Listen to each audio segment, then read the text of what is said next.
নমস্কাৰ, মই doctor Bhaskar Hazarika, consultant physiotherapist, Ananya physiotherapy and sports injury rehab, Beltola Tiniali, Guwahati, Assam. আজি এজন বিশেষ ৰোগীৰ সৈতে আপোনালোকক চিনাকি কৰি দিব বিচাৰিছোঁ। 3টা ডিস্ক C5, C6 আৰু C4, C5 আৰু C4 ডিস্কত তেওঁ ডিস্ক প্ৰটোজন MRI ৰিপৰ্ট মতে ওলাইছিল আৰু তেওঁ যথেষ্ট অসুবিধা হৈছিল। 6-7 দিন ৰাতি শুব পৰা নাছিল বিষত। আৰু বিভিন্নজন চিকিৎসকৰ পৰামৰ্শ মতে তেওঁ বিভিন্ন ঔষধ গ্ৰহণ কৰিছিল, কিন্তু বন্ধুবৰ্গই ক'লে যে ফিজিঅ'থেৰাপিটো অলপ আৰম্ভ কৰক। তেতিয়া তেওঁ মোক অনলাইন চাই মেলি মোৰ লগত কথা পাতিলে। কথা পতাৰ পাছত তেওঁ মোক গোটেই ৰিপৰ্টখিনি অনলাইনত দিলে হোৱাটছএপত। বাকী মই ক'লোঁ যে এইটো আপোনাৰ অলপ ইঞ্জুৰি হৈ গৈছে ভিতৰত, প্ৰায় 3 সপ্তাহমানত আপুনি ৰিকভাৰ ল'ব পাৰিব থ্ৰু ফিজিঅ'থেৰাপি।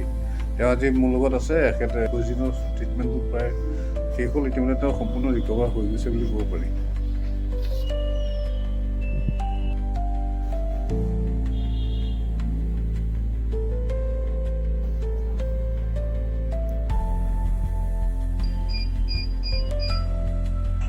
এয়া মোৰ লগত আছে মিষ্টাৰ তাৰিত দে। এণ্ড একচুৱেলি মই তৰিত দে।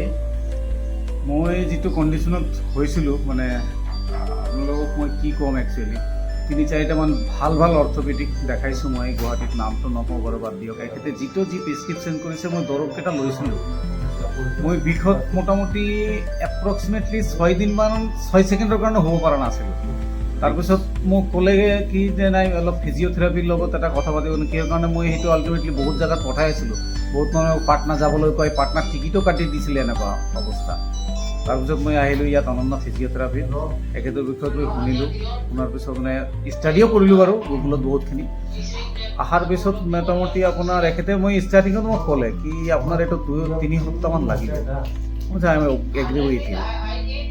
মই ডোণ্ট বিলিভ ইট, বাট মানুহে বিশ্বাস কৰে নকৰে নাজানো। বাট এটা কথা কি, মই দৰৱকেইটা লৈছোঁ, কিনিছোঁ দোকানৰ পৰা। এতিয়াও দৰৱখিনি ঘৰত আছে। মই দৰৱখিনি ইউজ কৰা নাই। অনলি মিষ্টাৰ ভাস্কৰ হাজৰিকা, আমাৰ ডক্টৰ যোনে ফিজিঅ'থেৰাপিষ্ট, এখেতৰ কথা মতে এখেতে নিজে হাতেৰে মোক ষ্টাৰ্টিং কৰিছে কেইদিনমান। আল্টিমেটলি গোটেইখিনি ক'ব পাৰে। And right now today I am feeling very better. Better means completely clear, but still মানে আজিয়ে যদি এতিয়াও কয়, এতিয়াও মই খেলিব যাব পাৰোঁ। কিন্তু ছাৰে কৈছে কি আপুনি জাষ্ট অলপ গেপ এটা দিয়ক, তাৰপিছত আপুনি খেলিব পাৰিব। এণ্ড টোটেল মই এতিয়ালৈকে না ডক্টৰৰ কোনো মেডিচিন ইউজ কৰিছোঁ, না কোনো মেডিচিন খাইছোঁ। বাট আপোনাৰ 21 ডেজ 22 ডেজমান হ'ল নেকি, 22-23 ডেজমান। ৰিক্সৰ কোনো C5, C6 মানে আপোনাক কওঁ এটা কথা কি, MRI ৰিপৰ্টত 3টা ডিস্ক মোৰ ডিস্ক চেঞ্জেছ হৈ পেলাই নাৰ্ভ এটা চেপি গৈছিলে পুৰা। এইটো নাৰ্ভটো চাগে ইঞ্জুৰিও আছিলে ভিতৰত, ৰাইট। প্লাছ মই পৰি গৈছিলোঁ। পৰি যোৱাৰ পিছত মোৰ পিঠি তলপ এটা বন ফ্ৰেকচাৰো আছিল। বাট টিল ৰাইট নাও মানে I am not feeling anything as usual. আগৰ নিচিনাই ফিল কৰি আছোঁ এতিয়া। মোৰ বিন্দু মাত্ৰ এতিয়া কোনো মানে অসুবিধা হোৱা নাই। বাট ছাৰে কৈছিলে কি না ঠিক আছে তুমি এইটো, মই অলৰেডি পেইনটো মোৰ অলৰেডি ফিজিঅ'থেৰাপি 5 দিনমান পিছত পৰে পেইনটো মোৰ অলৰেডি 90% ৰিলিভ হৈ গৈছিল। বাট ডিস্কটো জাগাত আনাৰ কাৰণে যাৰ ছাৰে যিটো কৰিছিলে, এডভাইচ কৰিছিলে, সেইটো মতে মই এইটো কমপ্লিট কৰিলোঁ। And that is I am feeling very good. And so' many people I have talk, so' many people taken his number from me, and they are very pleased because I am related to Tata Motors, as you know Tata Motors commercial vehicles. So মোৰ লগত বহুত মানুহ daily মোক লগ ধৰিবলৈ আহে। Ticket मैंने partner टिकटों काटी दी से कि सर चलिए आपको लेके चलते हैं बोल के, कोई है शायद पटना में, हम तो इतना रिलेटेड नहीं है, जानते भी नहीं है। वहाँ पे उनका अपॉइंटमेंट ले लिया है, ठीक है।